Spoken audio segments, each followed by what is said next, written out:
A great evening, everyone. Welcome to Prime Business. I am Pius Kojobaka.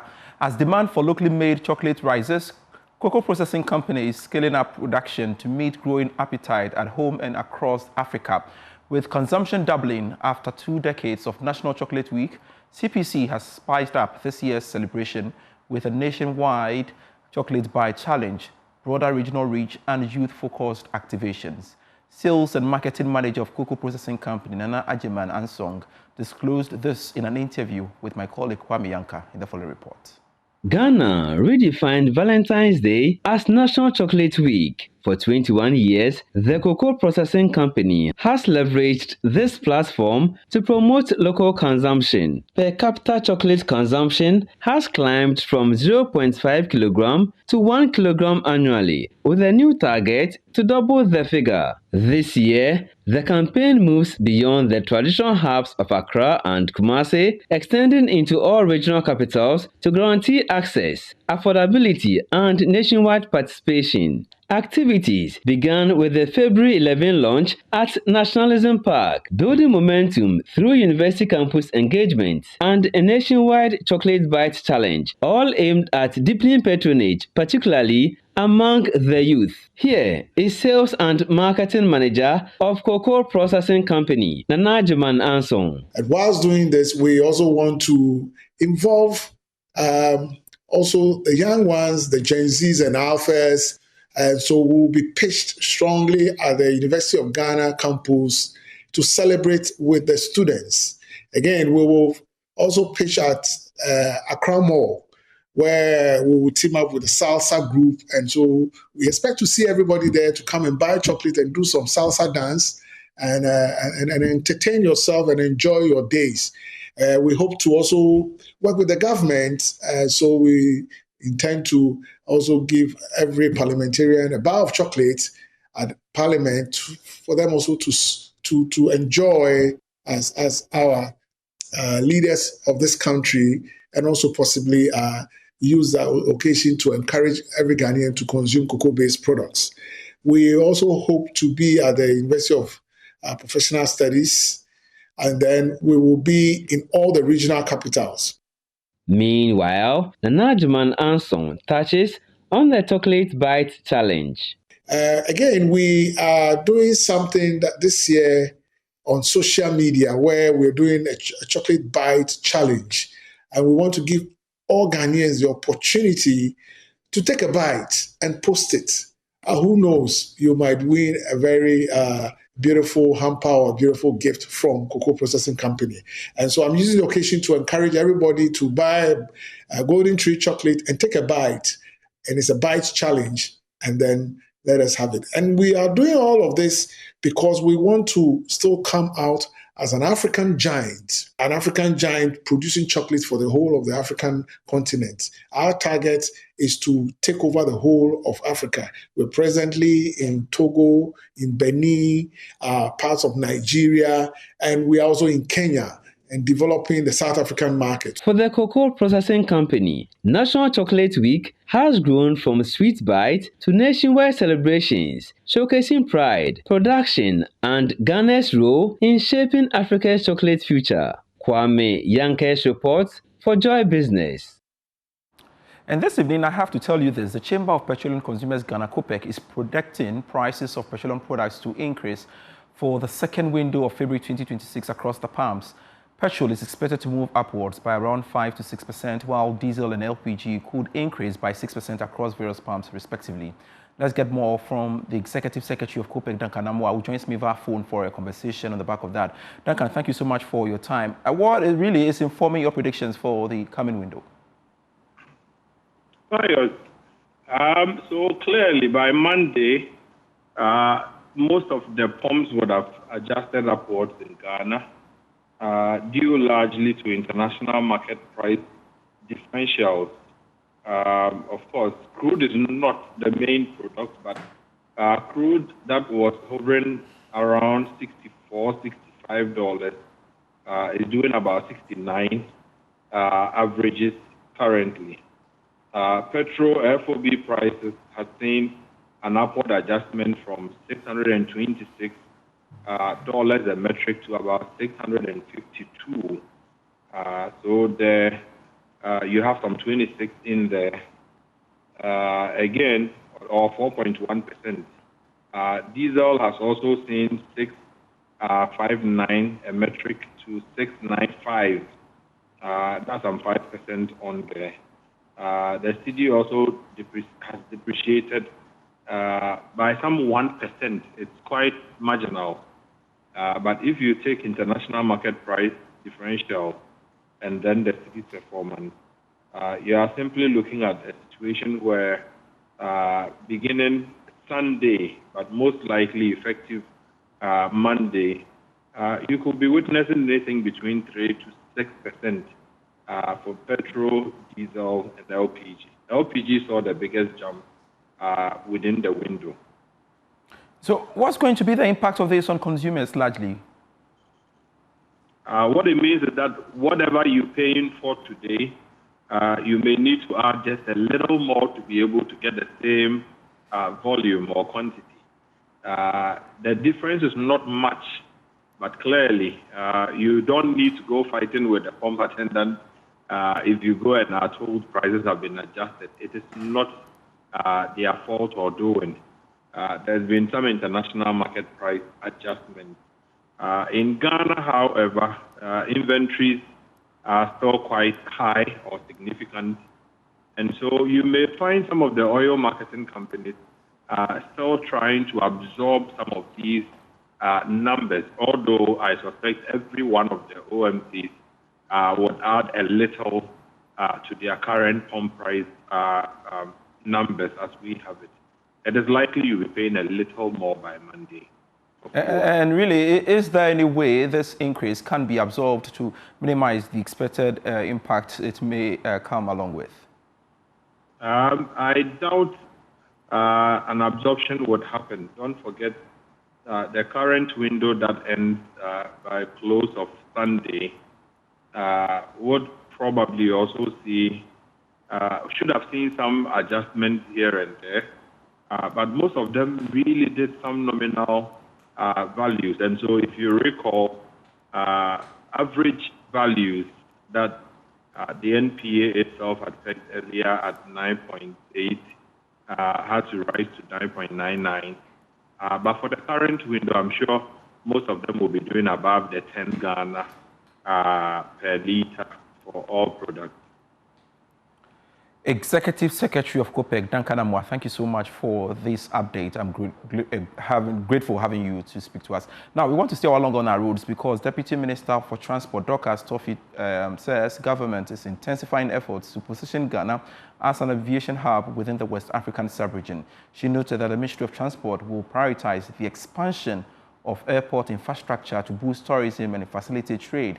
She made the remarks during a familiarization tour of agencies under the ministry. The tour by the Deputy Minister of Transport formed part of efforts to strengthen collaboration between the ministry and its agencies. As part of the visit, the Deputy Minister toured the Ghana Airports Company Limited and the Ghana Civil Aviation Authority, where she inspected ongoing infrastructure projects. Speaking to the media, Dr. Safotofe reaffirmed government's commitment to supporting the agencies to improve operational efficiency and service delivery, stressing that a modernized aviation sector remains critical to making Ghana a preferred destination for tourism, investment, and trade.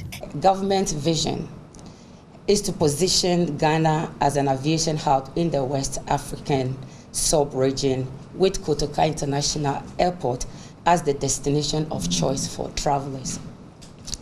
And as a ministry, we'll continue to support the expansion and improvement of airport infrastructure across the country to facilitate trade, tourism, and the efficient movement of people and goods.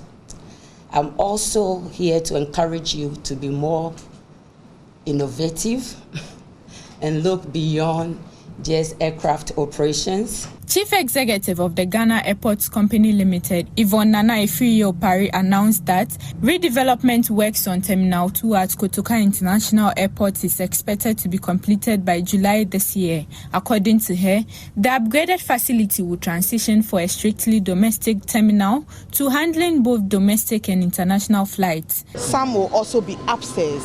There will be a lift, and then it will also connect to the departure hall. So you take the lift upstairs, there'll be restaurants you can eat. If you want to go to departures after you finish eating, then you just walk across the street to departures of Terminal 2, and then you go. So there's a renovation that's going to happen here too. The total project will be completed for Terminal 2. The total project should be completed by mid-year this year, which is a few months from now. So July at the latest, we should be done. Airlines should be here, international airlines, some of them will be here operating out of Terminal 2. The Deputy Minister's visit underscores government's broader strategy to modernize Ghana's transport infrastructure and enhance connectivity. Healthcare technology firm Kasona Global Imaging is deepening its corporate social responsibility drive with a Ramadan donation at the Ghana National Mosque. Speaking in an interview, sales lead of Kasona Global Imaging, Gladys Tete, says the company is targeting stronger community ties and future health partnerships. She adds that the initiative forms part of the company's broader strategy to expand stakeholder engagement within the Muslim community while supporting early diagnosis through medical imaging solutions. According to sales lead at Kasona Global Imaging, Gladys Tete, the intervention goes beyond philanthropy and is aimed at building long-term relationships with the Muslim community, particularly as the company eyes support for a proposed women and children's health facility with imaging equipment. Every activity that we do as a company has to have some kind of impact, but for this one, it's more of a social corporate responsibility. As a business operating in Accra, we believe the Muslim community is part of the greater, impact that we want to make. We supply medical imaging equipment, and we believe that early diagnosis starts with equipment, the right equipment in the facilities. If we can support in these ways, we believe the impact will be greater. We hope to extend this beyond the philanthropy, that is supporting them in their building a health facility for women and children. So this year, apart from the many social corporate responsibilities and other support that we have, we're also doing our own healthcare conference. And we are very excited about that. Somewhere in the middle of the year, would announce the dates and the location for everybody. Personal assistant to the National Chief Imam, Dr. Mohammed Abubakar Azindu, welcomed the gesture, describing it as a strong example of how corporate institutions and faith bodies can collaborate to advance interfaith harmony and national development. We are very thankful to Kasona Global, and we are particularly glad that this donation has come at the time that we are preparing to commence Ramadan. And it is important for all of us to understand that what they have done is in line with their social responsibility, but it's also in line with one of the defining features of Ghana, and that is interfaith harmony. It also establishes the healthy relationship between the industry and religion. And I strongly believe that we are very grateful. We will urge other responsible companies to emulate this conduct. Both Kasona Global Imaging and the MOX leadership say they are committed to sustaining the partnership with expectations that future collaborations will boost healthcare access and community development. Pharmaceutical firm Intravenous Infusions PLC seeking approval from shareholders to raise about 50 million cedis through a non-reasonable rights issue as part of efforts to recapitalize the business and strengthen its financial position. Managing Director Mukhtar Swalihu at an extraordinary general meeting says the move is aimed at improving liquidity, supporting expansion plans, and ensuring the company has enough working capital to sustain operations. Management of the company says the fundraising will be done through a renounceable rights issue alongside a private placement and the conversion of some convertible loans into equity. Managing Director Mukhtar Swaliu explains that the move is intended to boost liquidity, secure raw materials for production, and support expansion efforts. We are here today to seek the mandate of shareholders to raise 50 million Ghana cedis to recapitalize the company through renounceable rights issue of shares and private placements. We are also here this morning to also seek the approval of our dear shareholders for a convertible debt of 5,039,540. All of these are seeking to help us to put the company back into profitability. It's very timely because we are aware that current treasury bill rates are falling. Government bonds rates are also falling. So this is the right time to invest in equity. So we are bringing it before our shareholders as well as all prospective investors who are interested to invest in intravenous infusions. If approved, the recapitalization is expected to reposition the company for sustainable growth within Ghana's pharmaceutical industry. Sinapi Abatras has taken a step in promoting youth economic empowerment, graduating 247 beneficiaries of its youth apprenticeship program designed to build employable skills. Speaking at the graduation ceremony, Chief Executive of Sinapi Abatras, Joyce Owusu-Dabo, described the graduation not as an endpoint, but as a launch pad to economic breakthrough. More in this report. Sinapi Abatras has demonstrated its unwavering commitment to transforming lives as it graduated 247 young men and women under its flagship youth apprenticeship program. The program is designed to equip vulnerable youth with employable skills to reduce unemployment and curb social vices. Speaking at the graduation ceremony, Chief Executive of Sinapi Abatras, Joyce Owusu-Dabo, emphasized the organization's dedication to transforming lives by improving the economic prospects and living conditions of young people. This event marked another significant milestone in our shared commitment to empowering the youth of Ghana through skills development, mentorship, and entrepreneurship. As Sinapi Abatras, we hold a firm belief that every young person carries within them a seed of potential, a seed that when nurtured through training, guidance, and opportunity can grow to transform families, communities, and our nation as a whole. Sinapi Apprenticeship Program embodies this belief.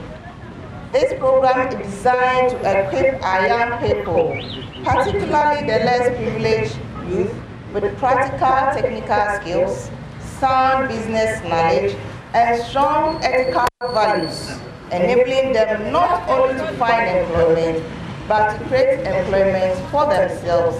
Chairman for the occasion and Municipal Chief Executive for Ghana North, Akwete Agbo, commended Sinapi Abatras and similar institutions for their indispensable role in national development. They have been able to mobilize about 200 plus young women and men to give them a skill. And as you all know, His Excellency John Dramani Mahama vision is to ensure that every youth in this country have a skill. And Sinapi Aba is just doing a wonderful job to augment the present effort to providing proper job skills to the youth. So as a municipal assembly, we cannot just sit and watch Sinapi Aba to do this work alone. So we've come to support them. Sinapi Abatras says through the youth apprenticeship program, it will continue to support the youth to contribute to economic development. Thanks so much for watching Prime Business. I am Pius Kojo Baka. See you next week.